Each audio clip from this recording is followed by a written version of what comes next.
Oh, you talk about your new cat. Did you tell Elijah about your new cat? I didn't. I got a new cat. Why?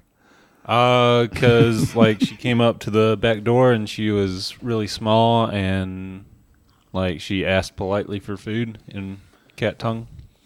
Yeah. Her name is Dexter Jetster. Okay. Named after Obi-Wan's diner friend. Is that really his last name? Yeah, that's the character's name, Dexter Jetster. I didn't know that. Yep. Dex. They didn't say it diner. in the movie. No, you had to buy the toy. Yeah. He didn't even call him Dexter. He just called him Dex. Dex, I believe, right? Hello, Dex. Hello, Dex. He was on a first name basis with him. What was the name of Anakin's human friend as a child? He had a crazy name as well. I do not remember. I remember it was in the book, the novelization of the Phantom of the Menace. Yeah, I don't really know. I mean, I don't Aloysius. really don't really care to retain, not even secondary, but like tertiary and quaternary Star Wars characters. It's quaternary, right? Quaternary. Like Ben Quaterneros? Ben Quaterneros. Yeah.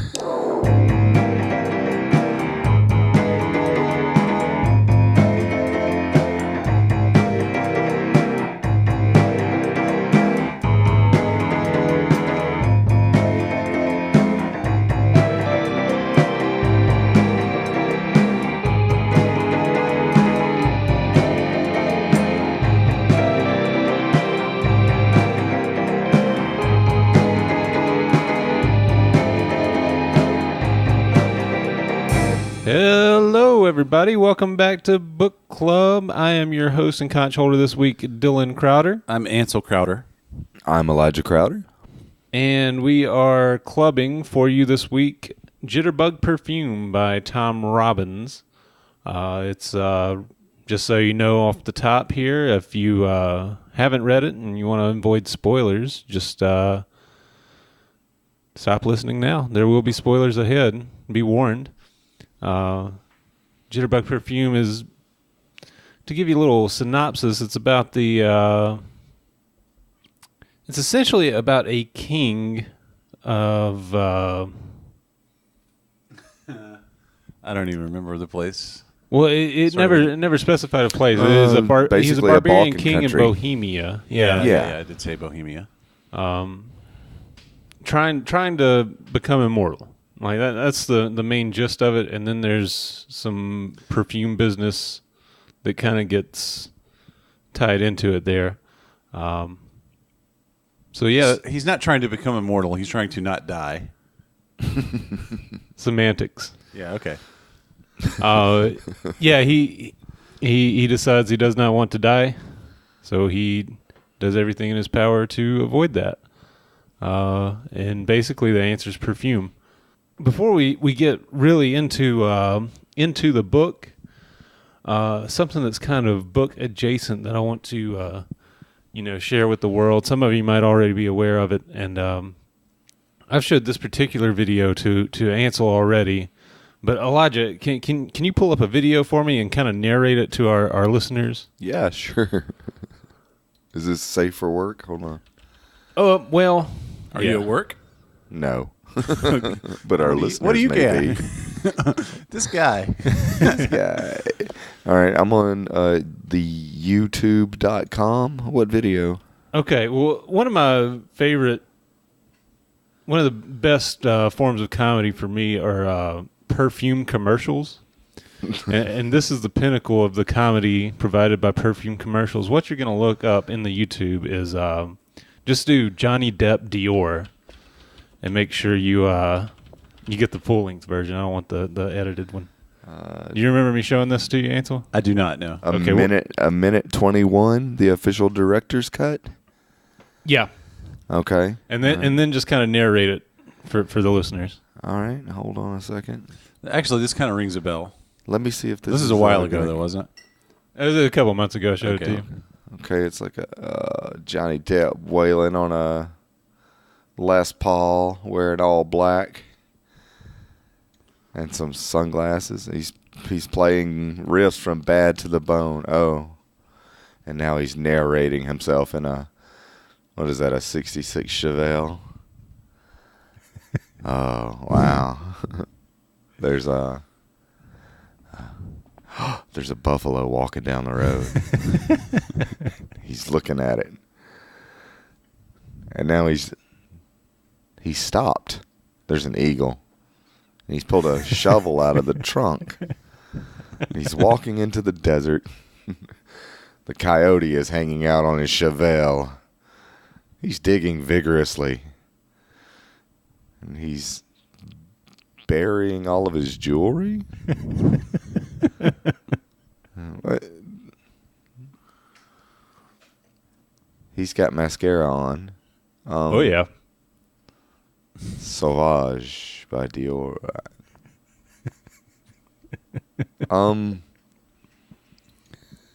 The fuck did I just watch? So would you say you're more or less likely to buy that perfume? I'm honestly more likely to buy bottled water after watching that. That's Well, see, like, just hearing the description, it might just be Elijah's voice, but, I want to smell like that. I love it so he didn't much. look like he smelled very good. I mean, yeah, sorry, go ahead. I love it so much because it's like it'd be like if Tim and Eric did a parody of like Johnny Depp. Yeah. It's just so over the top. It's like, oh, I've got to get out of here. I don't even know who I am anymore. You could have Keanu Reeves in it doing it. Is this real? Whoa. Wow. Wow. They need an Owen Wilson perfume commercial. Wow. Wow. It smells good. Wow.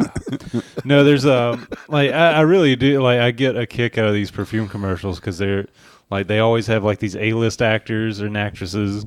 They're just ridiculous production values, but like it's just so disconnected. There's one where like the chick from Twilight's like flying through the air, and then it's like, buy perfume. That's just stupid.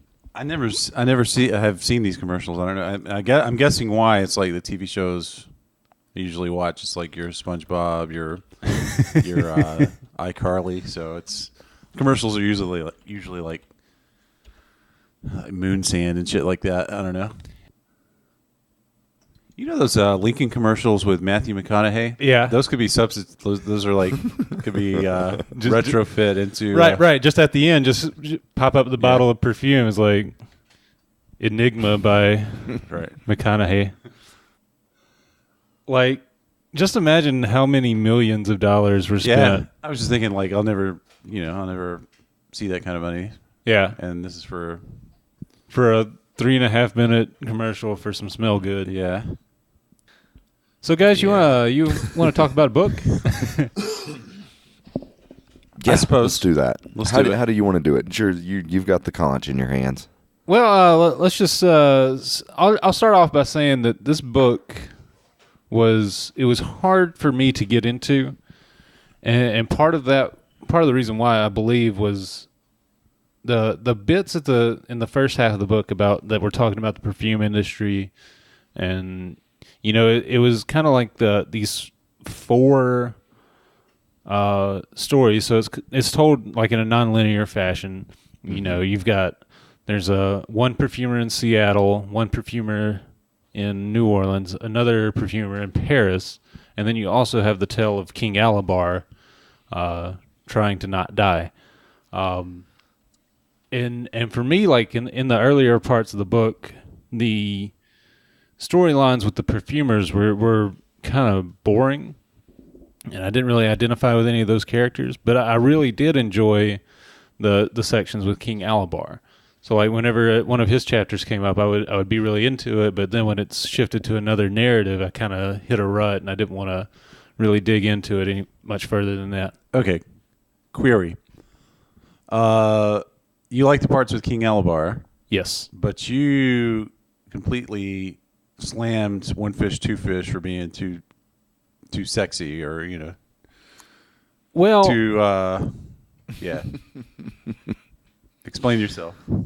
between the time that I read that book and I read this book, I was visited by the pagan god Pan, and he played a little tune on his flute for me. You had a sexual awakening. I did.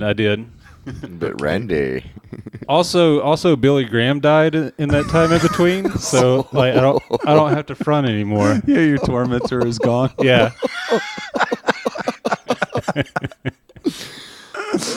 When the cat's away, the mouse will play. That's right. Okay.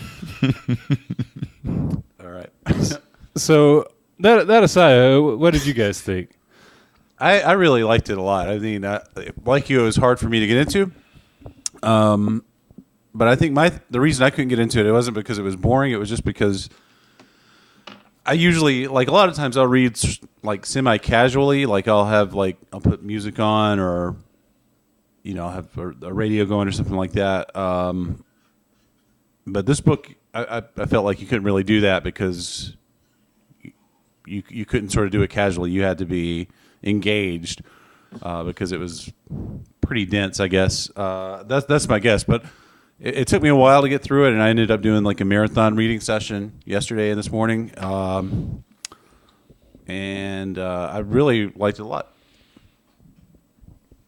Elijah?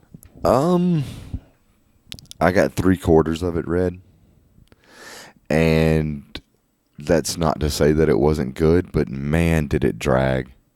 And I don't know why it dragged. I really can't be honest on why it dragged. But I have had a ton of stuff to do in the last it's been a month that we've been trying to get this thing read, and 2, 3. Let's see. We recorded One Fish on January the 4th. It is currently March the 4th. It's been exactly 2 months. Yeah, I didn't do it. I didn't. I feel horrible for not having finished it, but well, for me, like it really picked up in like there. the second half, or like especially the final third. I don't know if it's because I had that deadline looming, but it seemed like once the four storylines kind of converged a little bit, I could kind of see where it was going, and I could get into it a little bit more. And I think if you were to go back, like the beginning part, like knowing what he's getting at, because it's so weird. It's so like it's a different kind of book. I feel like. But once you sort of get a grasp of what it is he's doing, I think if you go back and read that beginning, probably be I think more enjoyable. Definitely, there's a lot of foreshadowing in the beginning, like what with the beats and right. It mentions the perfume bottle, like Priscilla has the bottle, like when you're first going through, like what bottle, like what's going on, yep, what's the deal with the beats. So, well, I think we need to go ahead and introduce Since you guys know the end, why don't Dylan, you go back and you talked a little bit about Alobar, but who are the other characters that end up tying it all up in the end? Okay, so what you've got in Seattle, you have Priscilla. I don't remember her last name. Is like something. I don't either. It was like the accordion player's her ex-husband. Mm-hmm. I don't remember.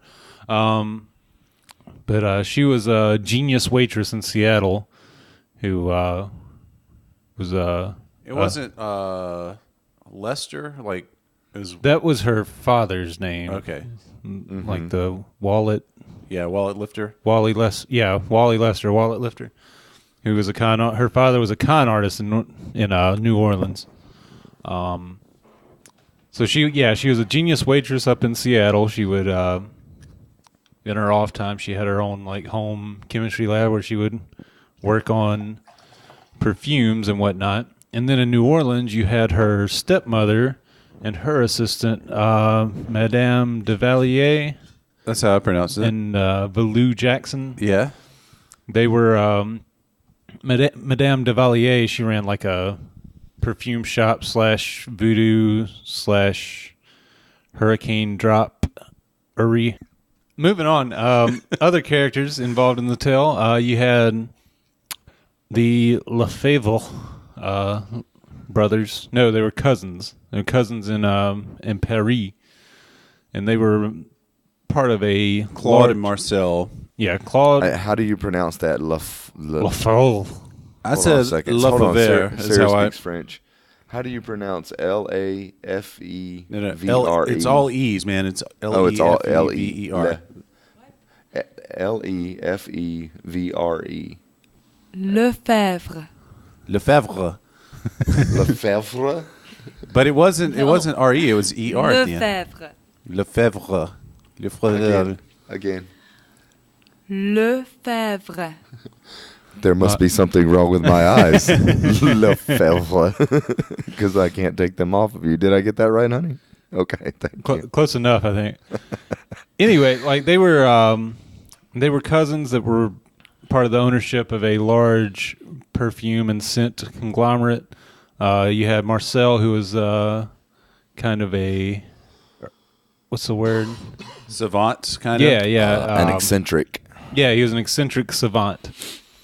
And meanwhile, his cousin Claude was more of the businessman, no nonsense. And they're all chasing this perfume recipe that'll change the world, more or less. Pretty much. And it was called K23. K23. Which it was developed by our good King Alobar. Well, and his wife Kudra. Yeah, his wife Kudra, I think it's the lion's share of the credit there. But he was the one that found the beets. The secret ingredient being the beets. Yeah. And specifically beet pollen. So I've got a lot of things highlighted. We can, if there's no objection, we can dive into that. If there's anything you want to add there, I don't object. I don't object at all. All right. Well, let's take a look at some notes. You want to go first? Let me just give you one of my favorite the metaphors in this book that were awesome. And I actually found, I was doing a little research on Tom Robbins, and a lot of people have academically spoken about his metaphors. Several of people just claiming that it's all garbage. He was as nervous as a praying mantis at an atheist picnic. Yeah. Pretty funny. And the whole book is just chock full of those. Did you guys catch on those? Or Yeah, totally. I wish I kept a list, but yeah, I liked his turns of phrase. Yeah, and not just the metaphors, but also there was a ton of puns. And my favorite one of those was that they began putting Descartes before the horse. that was referring to the French mathematician that was René really Descartes. There was one where I think it was Belushi says, "Beats, don't fail me now." Yeah.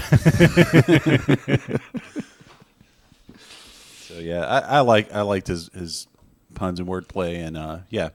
And on that note, like the language as a whole, I found that it was masterfully done. Yeah, I thought it was excellent. It really, I said it was hard to get through, but it was really, as I was reading it, it was really, really grabbed me. You know what I'm saying? Mm-hmm. It was unpredictable. I guess that's what I'm saying. It's unpredictable, and I like that because, I wasn't able to just sort of, mosey through as it. you were saying, casually read it. Yeah. But that's okay because it was really interesting. There was another one that caught my eye. At one point, he's talking about Alobar's travels, and I think he didn't want to go into everything Alobar was doing or where he was going, and so he wrote that he traveled for an inappropriately long stretch of literary time. Yeah.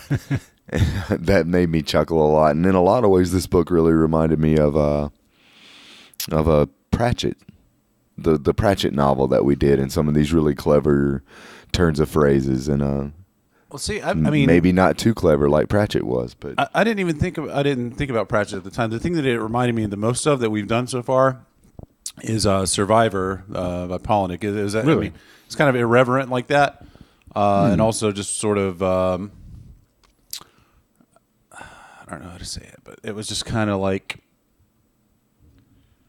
No regard for. I mean, it seemed like it was really well researched, but there was sort of no regard for convention, like any kind of convention at all. And yeah, I really enjoyed that. All right, here a little bit further is this is Marcel Lefebvre talking about this new scent that their corporate people are developing, and the thing with Marcel, he's got a very talented nose, like he can smell things that most humans can't. And this is what he sells, and this new fragrance that they're developing, it's all synthetic materials and, very very mechanically engineered. Mm-hmm. And Marcel says about it, "Yes, but what you don't know is how boring and ultimately frightening I am finding this scent. I slept last night with New Wave," that's the name of the scent, "on my pillowcase, and my dreams were totalitarian nightmares. The boof is not unattractive, yet when I test it, I have somehow the feeling that I am smelling the sinister vapors of fascism." The sinister vapors of fascism. Yeah. So, who... This book was published in 1984. Yeah, and that's something I meant to look up beforehand, because it was kind of hard to date it. Like, there's a lot of talk about phone booths and stuff. Mm-hmm. But there was also, I don't know, some things that were, I don't know, more... Prescient? Yeah. I don't know, that particular quote, to be honest, I wasn't listening. I was thinking about, what was I thinking about? But the reason like it smelled like fascism was because it was sort of like machine made, right? It was sort of right. synthetic. It was like, you think about in Star Wars how like the Empire, like everything is clean and, it's the white armor, everything's clean, sterile, like that. It was very sterile and uniform. I've got another note. All right, I got another chunk of wisdom from the book that I really enjoyed, and this is when they're in France during the Middle Ages, I believe. Mm-hmm. Alobar and what was his wife, Kudra, the Yes. Indian wife. And that's another interesting story too. He finds her as a young girl, and then they marry much later when she's older. But anyway, the narrator, the author writes that the Middle Ages hangs over history's belt like a beer belly. It is too late now for aerobic dancing or cottage cheese lunches to reduce the Middle Ages. History will have to wear size 48 shorts forever. Yeah, and that was a good one. That's funny. It kind of makes you like what our current time would be. Is it like a neck goiter if the Middle Ages are a protruding beer belly? Or the beer belly. Oh God, the current must be a hemorrhoid. I don't know. I'll have to think about that. I think it's like, I think the modern day is like a really bad, like surgically altered hairline that went awry and is kind of going all over the place. That's pretty good. That's what I would say. All right, moving on. I've got another highlight here, and this is pretty good stuff. It's I believe this is talking about Kudra in her early years after she initially met Alobar, which to kind of give some context to this. She was like 8 years old, I think she said, when she first met Alobar, and the conditions that they met were, this is in India, back in the days of Sati. Yeah. The early in the last millennia. Yeah, Because it was like 1666 when they were in France. right. So it would have been before that. Yeah. So in that time frame, they Alobar comes across a funeral pyre, and they end up burning alive the widow. And Kudra, as an 8-year-old child, sees this, and of course she's mortified, and Alobar tells her to eat beets. Okay. Well, hold on a second though. It's not like they weren't they weren't burning the widow. Really, they sort of presented it as if you had a choice, and you could submit to being burned along with your dead husband. And it was like she did, and then she changed her mind once the fire, once as you can imagine, once you start burning alive, you're like, well, I changed my mind. But they wouldn't let her change her mind.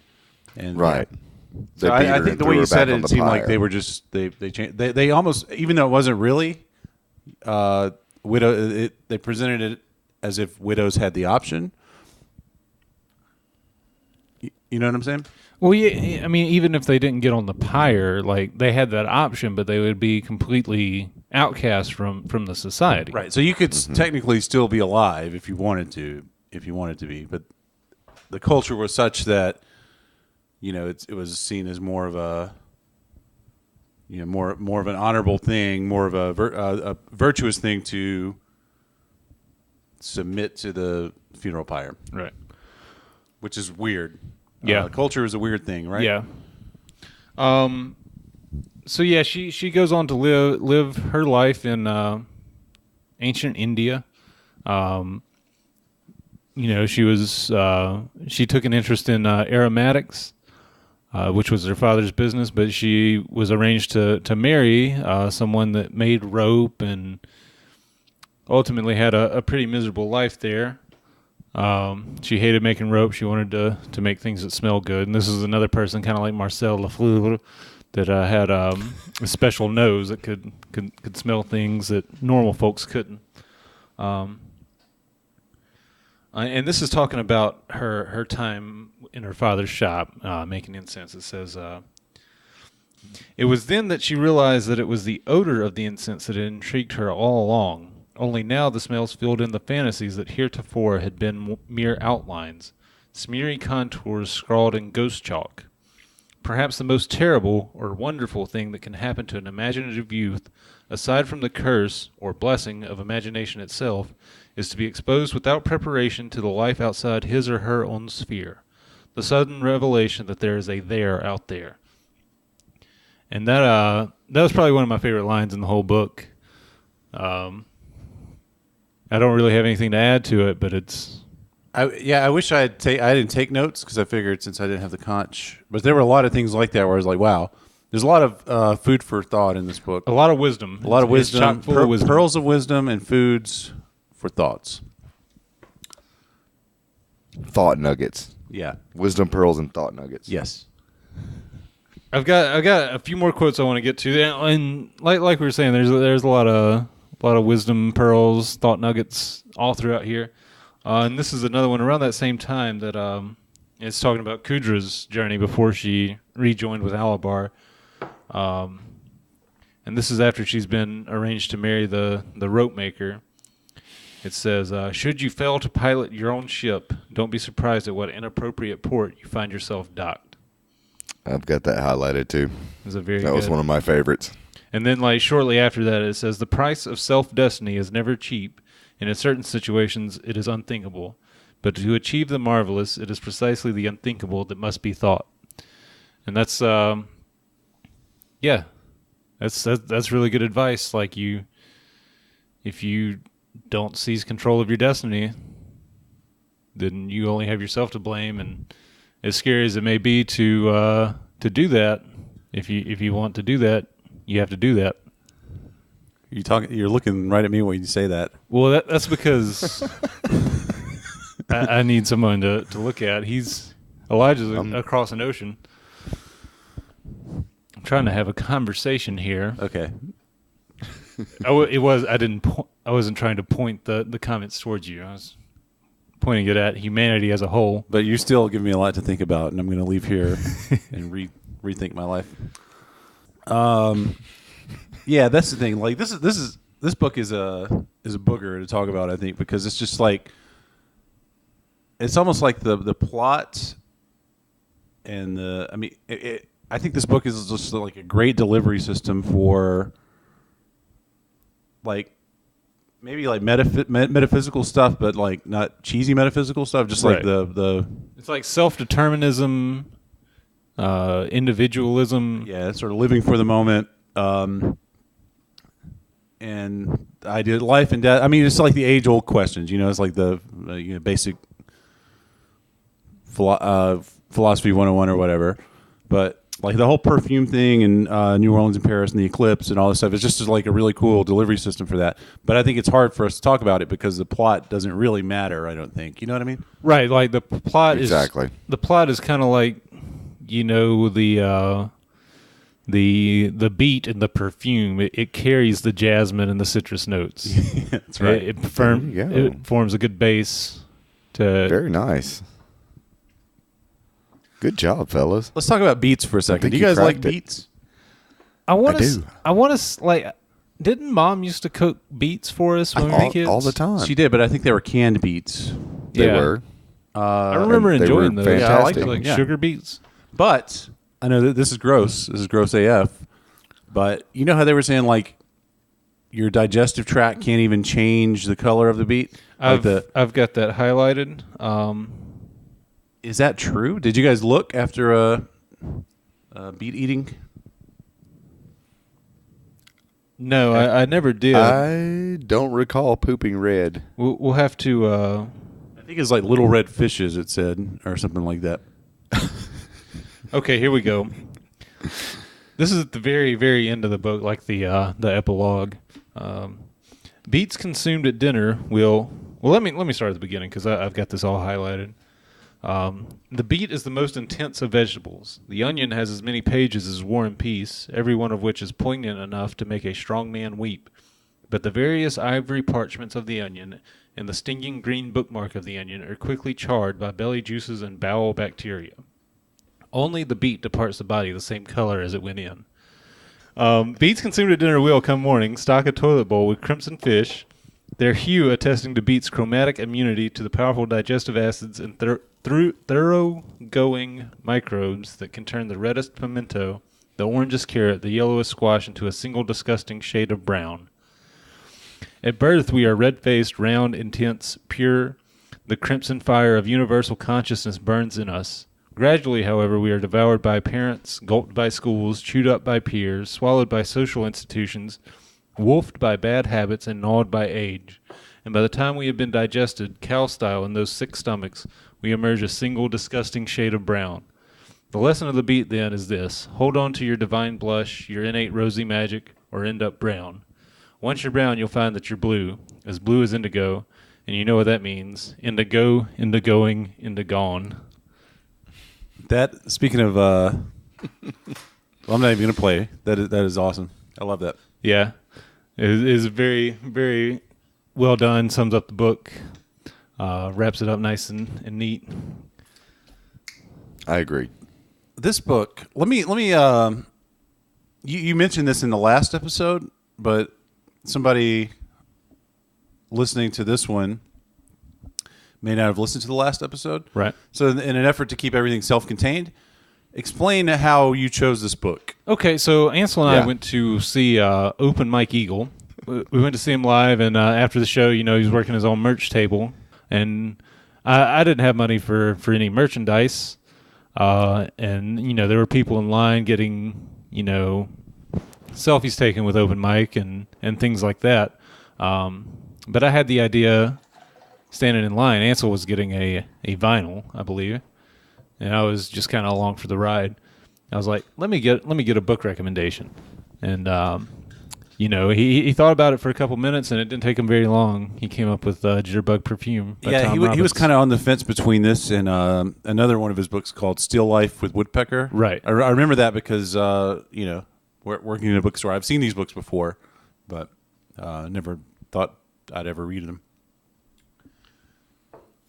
But anyway, I think that's that's a cool way to get suggestions for book club. That was a brilliant idea. Yeah, and if you haven't listened to Brick Body Kids Still Daydream by Open Mike Eagle, it's one of my favorite albums ever. Listen to it. Have you listened to it, Elijah? I have not. It's good. There's a song on there called Happy Wasteland Day. I think it's what it's called, right? Yeah. It's pretty much the best. To me, it's like the anthem of 2017, I feel like. I mean, Really? I think it encapsulates 2017, in my opinion. Okay, I'll definitely give it a listen. Brick Body Kid Still Daydream. Yep. Okay, got it. All right. I want to talk about Alobar for a second. Okay. I like Alobar. Yeah, I did too. Alobar's he's an all right guy. He starts off as a king and he becomes a peasant, and I think one of his wise men actually tells him, you're going through all these different stages of life. For some reason, my mental picture of Alobar, it was like Nick Nolte. I don't know why. And I didn't like that about him. That was my least favorite quality of Alobar, was that. Your own image of him? Well, yeah, but. See, I pictured him as the barbarian from Diablo. Just like Nick Nolte. this big, muscle-bound, gargantuan man. I saw him more as Viggo Mortensen. But anyway, what he said is way more important than what we think he appeared as. He said this. He said, "I don't want salvation. I want life, all of life, the miserable as well as the superb. If the gods would tax ecstasy, then I shall pay. However, I shall protest their taxes at each opportunity.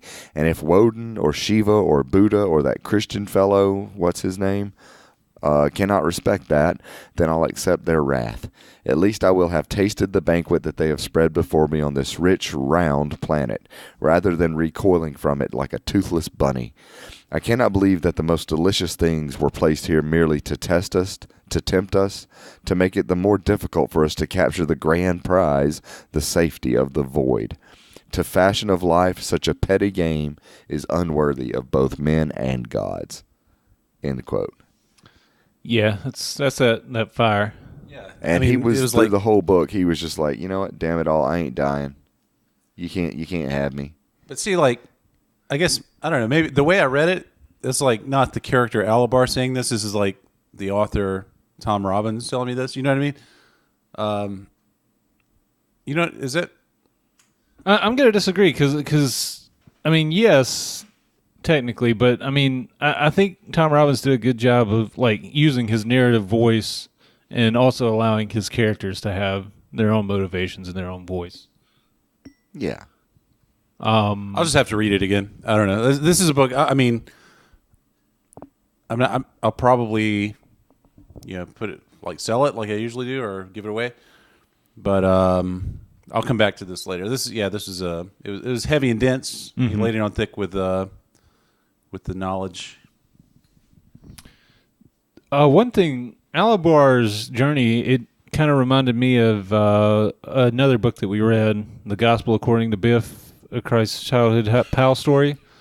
In the way that he does kind of, go out to the east and learns these arcane methods from the wise men out east. And I did think of it. I did think of that book, but I was only like, this is kind of what it should have been. Maybe he was trying to do. This is like the anti-Lamb, The Gospel According to Biff, Christ's Childhood Pal. This was Goat, the friend of Alobar. Yeah.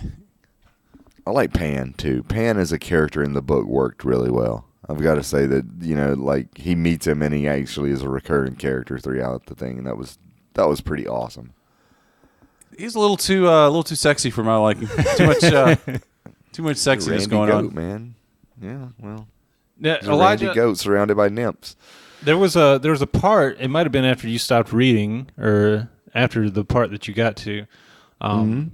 Like Pan, once he came to they were on the ship to the New World, and Alobar was putting the K-23, the perfume, on him to disguise his scent, and he had already lost his corporeal form, like he was invisible at this point. He was invisible, yeah, and he didn't have his natural musk, and he started to go crazy. Mm-hmm. Yeah, he threw the bottle overboard. Okay, so you did read that part. I was just yeah. But I mean, he just worked as a character, and to see someone bring in an old pagan god and make it work as a character in a 1984 novel was nice. Well, another book that this book really reminded me of, and it's something that we might get into the club in the future, is American Gods by Neil Gaiman. It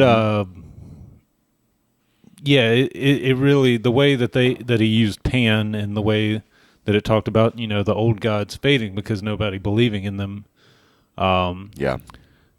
I kind of think, I don't know when that book came out in comparison to this book, but it might have informed or inspired some things in American Gods as well.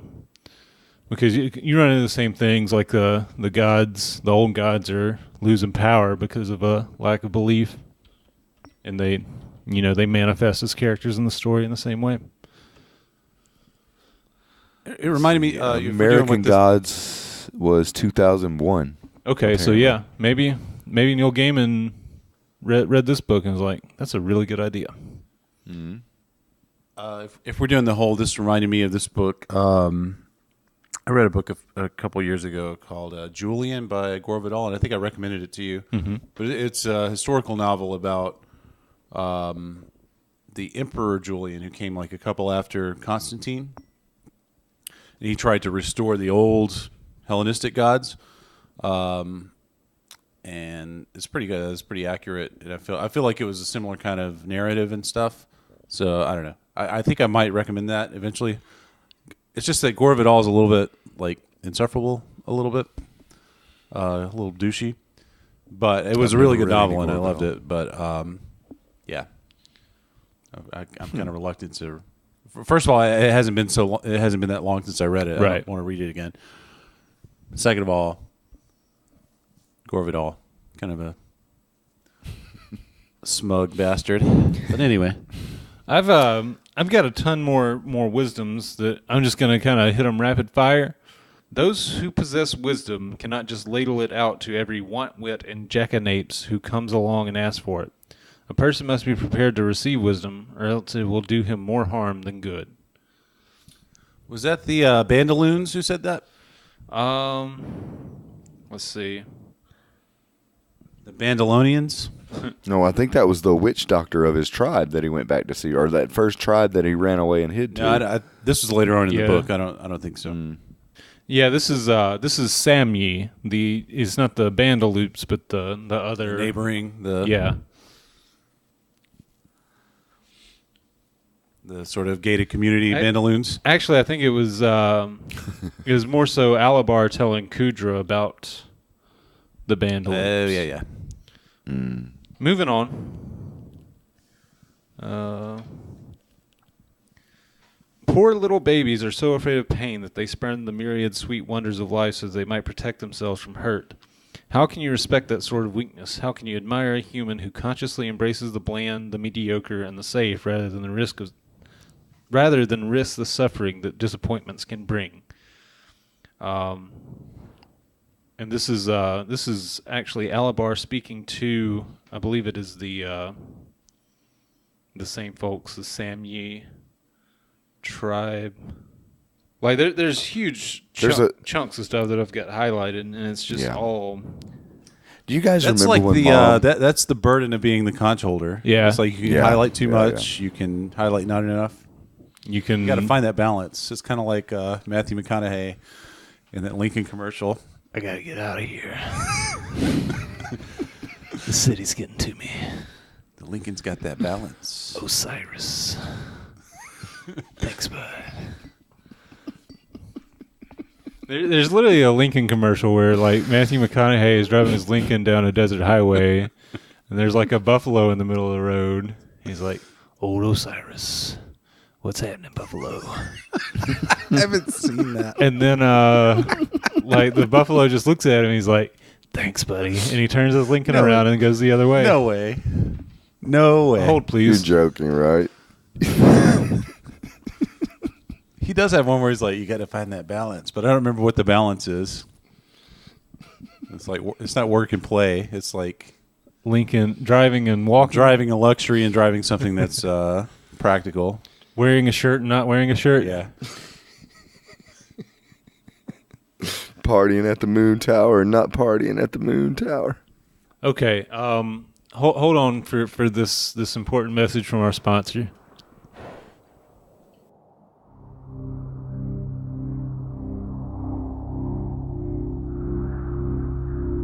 That's a big bull.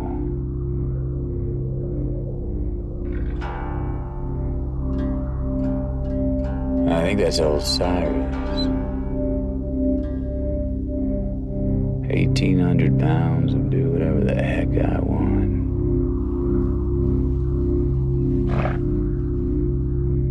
I can respect that.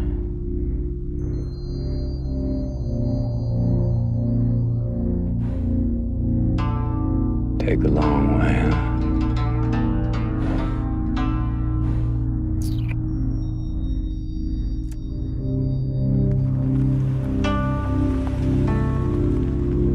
Thank you, Cyrus.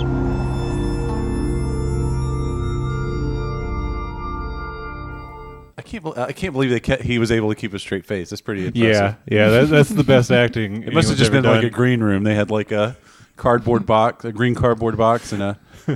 Thank you, Osiris. take the long way. I think that commercial shouldn't have been made. I don't think they should. I don't think. I don't think any commercial should ever be made. Well, touche. Do you remember Mom always complaining about blue hairs? No, not really. No. Okay. Mom would always talk about blue-haired grannies driving around being Oh dangerous. yeah. Like she would get genuinely pissed off if somebody was going like 45 and a 50. Yeah, there. Somebody was doing 65 and a 55. She'd be pissed. But in the book, I think it was the genius waitress. What's her name? Priscilla. Priscilla was giving advice and says, "Beware of blue hair and T-shirts that say "World's Best Grandma" because they expect you to tip them." Yeah. And then somewhere else, just shortly after, she mentions blue hair again, and that got me tickled thinking about Mom. They yelling expect about you this. to tip them, like she is a Yeah. waiter. Right. But it got me tickled thinking about Mom yelling about the blue hairs on the roads. I know I've read like half of this book, it seems, into the microphone at this point, but there's some stuff that I really want to get to, like some wisdom. If you're willing to receive wisdom, I think I'm prepared. Okay. It might do me more damage, but go ahead. This is all right. This is Priscilla talking to Danny Boy after a night of passion between the two. Danny Boy is, we spoke about him briefly. He's a billionaire that's focused on living forever. Former prison mate of Alobar. Right. And he says this. He's Irish. He's very Irish. Was he Irish or was he like playing it up? Well, he had a lapse a couple times, didn't he? Right. Yeah. Like when he would get drunk, he would actually speak in an American He'd say accent. you instead of ye, which a true Irishman would never do. You never get your yous and your yes. Bono Vox would never do that. Aye. All right. Danny Boy says this to Priscilla. He says, when you're unhappy, you get to pay a lot of attention to yourself, and you get to take yourself oh so very seriously. You're truly happy people, which is to say you're people who truly like themselves. They don't think about themselves very much. Your unhappy person resents it when you try to cheer him up, because that means he has to stop dwelling on himself and start paying attention to the universe. Unhappiness is the ultimate form of self-indulgence. Yeah, but that's before their romantic encounter. Because I didn't read the romantic encounter, but I read that. Okay, so that must have been just before it. That's at the party. Yeah. Let's see. This is a little bit later on.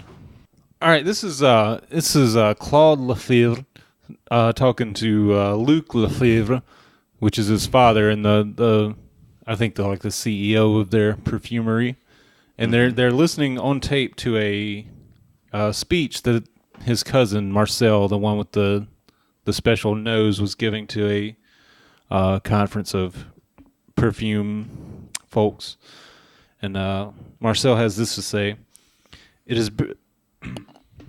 is better to be small, colorful, sexy, careless, and peaceful like the flowers than large, conservative, repressed, fearful, and aggressive like the thunder lizards.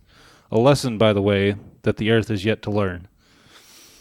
So, I really like that. I like taking, conservative lizard brain people down a peg whenever I can. So, you done it, boy. Done it. It's done been done. He was Marcel was a really interesting character. He would always wear like this whale mask, and he was just really. He was a bit of a loon, but he knew it was up. Did you love this book, Dylan? Would you say that you had love for this book? Well, we'll get to ratings here in a little bit. Okay. What is the connection between whales and perfume? It's ambergris. Ambergris. Ambergris is how that's pronounced. Ambergris. Yeah, it's like whale vomit that floats to the surface. I think it's just this particular kind of whale. It's just like sperm whales, right? I think that's right. Yeah. And I think it's used. I'm guessing just from like context clues that it absorbs like essential oils from things, like kind of like they were using fat to get the jasmine, the jasmine. oil. Right. I guess ambergris maybe does it better. Is that what it does? You don't know? I mean, I'm guessing. I don't know. 'cause Not sure. Surely I'll just like put it in the food processor and put it in a bottle. You know what I'm saying? Well, I was just wondering if there was a connection between him wearing the whale mask all the time, because it never really explains the whale mask. Right. does No, it? I think that's the only connection between whales. I don't know. Can whales smell well? I don't. Say that again. Can whales smell well? Let's say. Well, I think it said later on that that's why They the smell dolphins. awful. That's why the dolphins never really evolved, because they can't smell well, and I guess Right.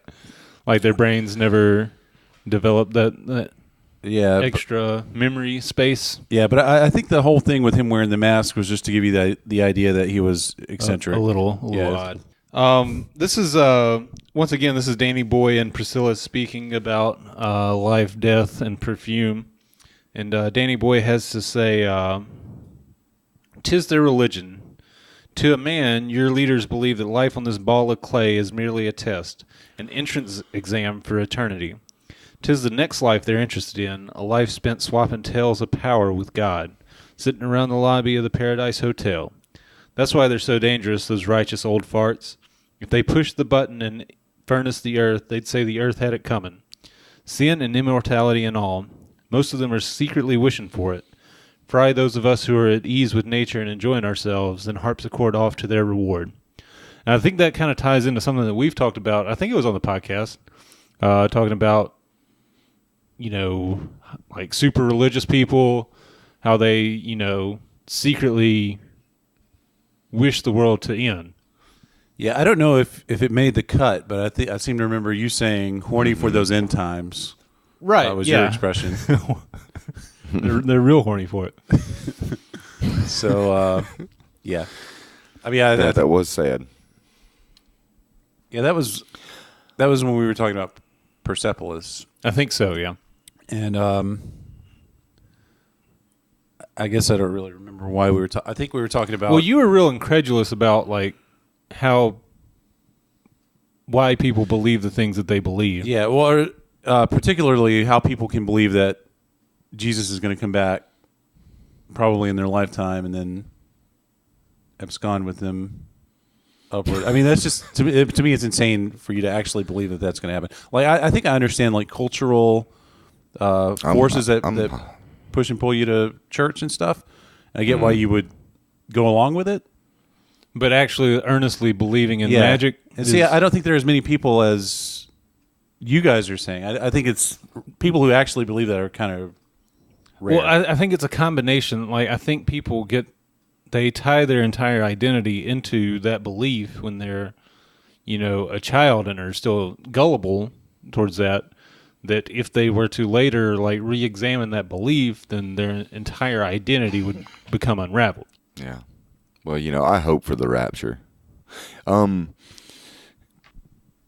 This was in high school, and this goes to the point of this religion being taught to the point where they can't separate morality from the religion anymore. It's not like changing your favorite football team. I was actually asked in high school that if I'm an atheist, what is stopping me from murdering and raping people? And I know Penn and Teller have been like, they've put Penn, not Teller, have talked about that, but I mean, that's actually a question I was asked, and the answer I honestly gave was, I don't want to rape or murder anyone. Do you? Is it, if there were no religion, would you just immediately turn to pillaging and raping and looting? Do you not though? I mean, we'll edit it out. You rape and pillage, right? No. What? No. I rape and pillage as much as I want to, just like Penn said, and that the amount I want to is zero. I mean, there's for these people, Dylan's completely correct. For these people, there's no separation between their religion and their morality. And no, they're not in the position that if they all of a sudden decided they weren't going to believe that means they could be a murderous asshole, because we have repercussions in the real world too. I mean, and it's just wrong to do that. Yeah, I always think. I mean, it's kind of ironic that the fact that the Bible says to do, the punishments that are described in the Bible, the fact that we don't do them today, is kind of an argument, or is kind of an argument for our innate sense of right and wrong. Kind of an argument for the fact that we don't really. Yeah, we don't murder our 16-year-old sons when they talk back. Right. I think Leviticus demands that we do so, but we don't. Right. Leviticus was a thought. All right. I want to knock out these wisdoms. We'll get to ratings, and then I'll edit this one. All right. Mercilessly? Yeah. All right. This quote, it's once again Danny Boy. Danny Boy's a character that came on the scene later in the book, and he was really spitting that hot fire of wisdom to anyone that would listen to him. And this particular quote kind of tickled my socialist tendencies, so I'm going to share it with you guys and get your thoughts on it. He says, "We've got ourselves stuck in a cyclic system that makes true freedom, true growth impossible. In the arts, a period of classicism is followed by a period of romanticism, then 'tis back to the classical again. 'Tis as simple-minded as a bloody pendulum, and for me at least, it robs art of any real meaning. Same thing in society, a conservative cycle, a liberal cycle, then a conservative cycle again. Action and reaction, back and forth like the tides. As long as we're trapped in these cycles, we can't expect much in the way of liberation. We can't even expect fundamental change except the awful, slow variety where each step takes 1,000,000 years or more." And, and you've heard about that phenomenon with the elections in America. We've swung to the right, and now they're already talking about it swinging back to the left in the midterms in 2018. Yeah, it's a pendulum, and that's you can only make incremental progress. Yeah. Well, I think the analogy with the pendulum is meant to illustrate that it's always from an extreme to an extreme, that there's never any middle ground found. And that's the problem. I mean, you can't discuss something like gun control without people immediately standing on one side or the other, and no one coming to the middle and saying, "Hey, let's talk about why this needs to happen and why that doesn't need to happen." This is some this is some horseshoe theory nonsense. The problem is the right. Let's be clear. The problem is the right and the middle. Yeah. I mean, you were saying there's always people on one side or the other. Like only one of those sides is right. Yeah. Well, I'm not saying which side is right and which side is wrong, but left that's not how democracy works. Anyway, I see what you're saying, but I'm not saying just for America either. It's almost on any divisive issue anywhere these days that there's no discussion being had. You have your echo chambers, and that's it. And there is no. You're not going to make anything more than tiny increments of progress in a situation like that. If you're not able to sit down with the crazies and show them what they're doing is crazy, but how we can make it less crazy for everyone else, then you've lost. I say okay. I say we save this since we're kind of out of time. Let's put a pin in that conversation. Let's put a pin in it. We'll read something like I don't know, like some political play or something like that. And we'll come back and we'll have this discussion later. I would love to have a political talk on this podcast, but today is not that day. All right, few more bits of wisdom, real quick. People used to die from germs. Now they died from bad habits. That was what Dr. Danny Boy said. Heart disease was caused by bad personal habits. Cancer was caused by bad industrial habits. And war was caused by bad political habits. Nice. Yeah, it was very, very funny. Danny Boy killed it. Dr. Danny Boy killed it. That was Vonnegut-esque right there. Yeah. Yeah. Mm-hmm. And there were several times in this book that he evoked that Vonnegut feeling. All right. All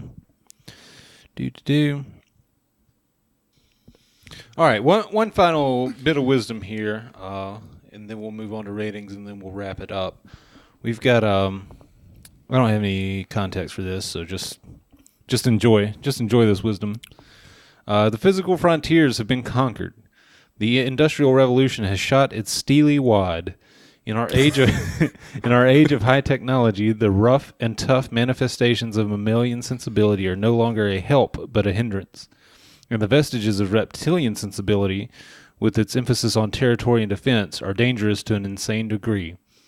We require a less physically aggressive, less rugged human being now. We need a more relaxed, contemplative, gentle, flexible kind of person, for only he or she can survive and expedite this very new system that is upon us.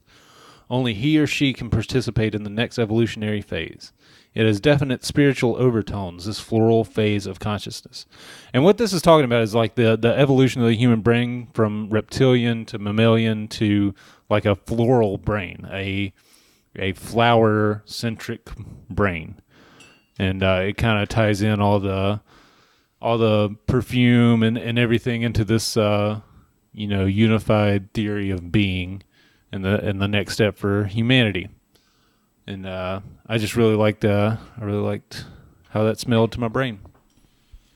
That smelled good to your mammalian brain. That was one of many things. Like the thing about this book that I really liked is that it made me think about stuff, and it made me sort of associate things with other things that I'd never otherwise think to do. So that's why I really appreciate this book, and that's why I give it. Is it time for ratings yet? It is time for ratings yet. Go ahead. That's why I give it 3.5 out of 4 cubes of killer tofu. Yo. That's Nice. Beats. yeah. I got it. Are you gonna explain that, or just leave that one for the cool kids that get it? I think I think it's very well known. yeah. All right. 3.5 out of 4. I didn't give it the full 4 because it's a little random and Sloggy, kind of, sloggy at a times. little sloggy, little like it's almost kind of like everything in the kitchen sink. But like I said, it gave me a ton of stuff to think about. I would say I loved it. I would say I love this book. It was fantastic, and I thank Open Mike Eagle for pointing us in its direction. Very nice. Very nice. I'm going to go ahead and unfairly give it one. I'm going to give the book Perfume Jitterbug by Tom Robbins 1 Alobar. Now let me explain. It says in the book, I believe it was Priscilla that said this, that an Alobar is a unit of measurement that describes the rate at which Old Spice aftershave lotion is absorbed by the lace on crotchless underpants. Although at other times she has defined it as the time it takes Chanel No. 5 to evaporate from the wingtips of a wild duck flying backward. And I believe that 1 Alobar is also the amount of time it takes Elijah Crowder to read 3/4 of a book by Tom Robbins. And I give it 1 Alobar. I enjoyed it, and circumstances and the fact that, man, as much as I like the book, it was just really hard for it to grab me and pull me in. So it's all right. Yeah. And, it just means you're human, like me and D. Like I was thinking you were just going to go through book club, reading all the books, everything, but not anymore. Well, You're down here on our level. I buddy. give it 1 Alobar. I liked it, and you should read it. And if you can't read it 3/4 of the way, it's still good. Very, very nice. Those are good ratings. I'm going to give this book 1 pan. Ooh. Because it really speaks to the nature of my being. It's I mean, pan in the book is really more like of a primal sort of sense, but just in a more simpler kind of shoehorning it into what we try to do here. Like this book really spoke to my nature, my philosophy, but at the same time, it did have that little bit of a smell. Like you were saying, it was really kind of hard to get it and go. I wanted to be away from it sometimes, but sometimes I wanted to bring it up and hear that flute song, that reed pipe.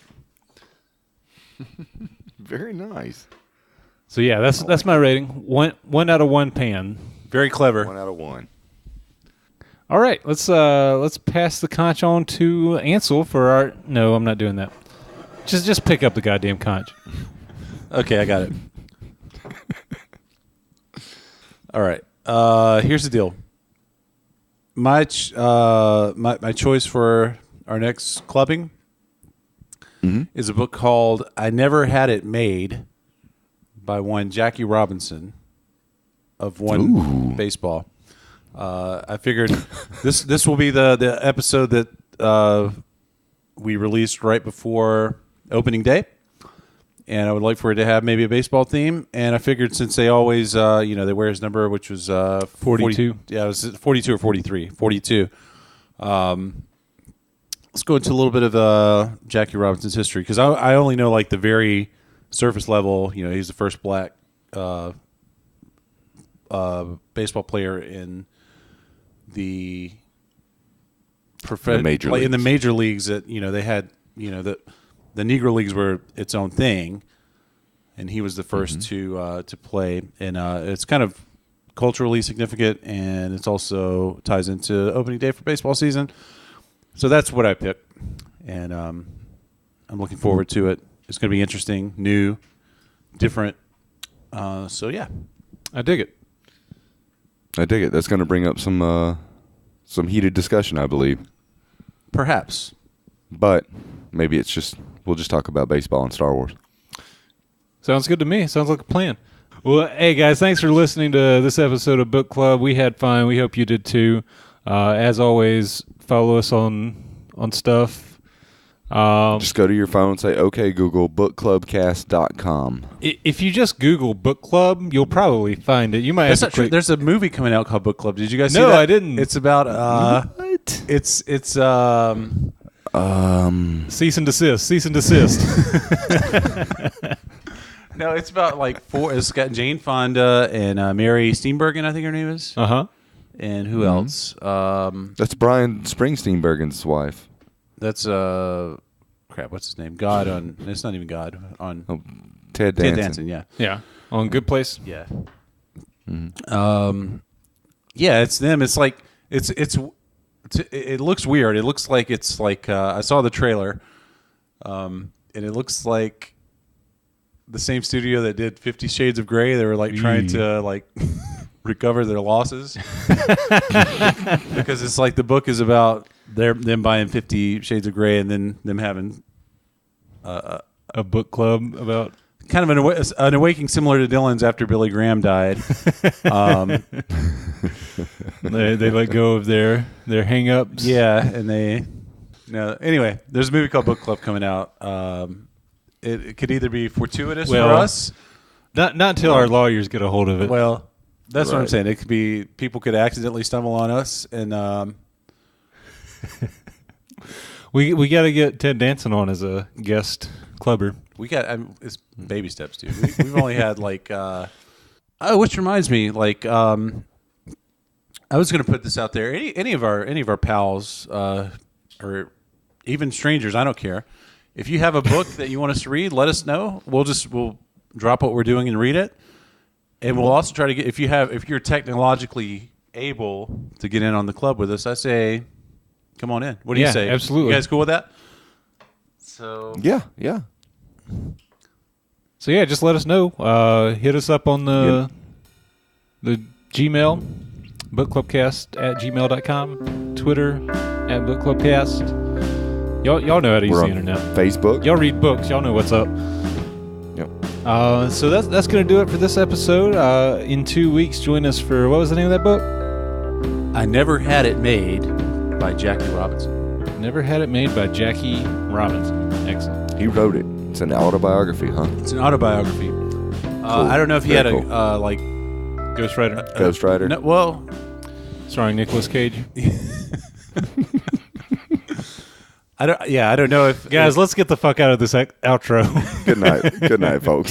right, Thanks that's for enough. joining us. We had fun. Hope you did too. Join us next time.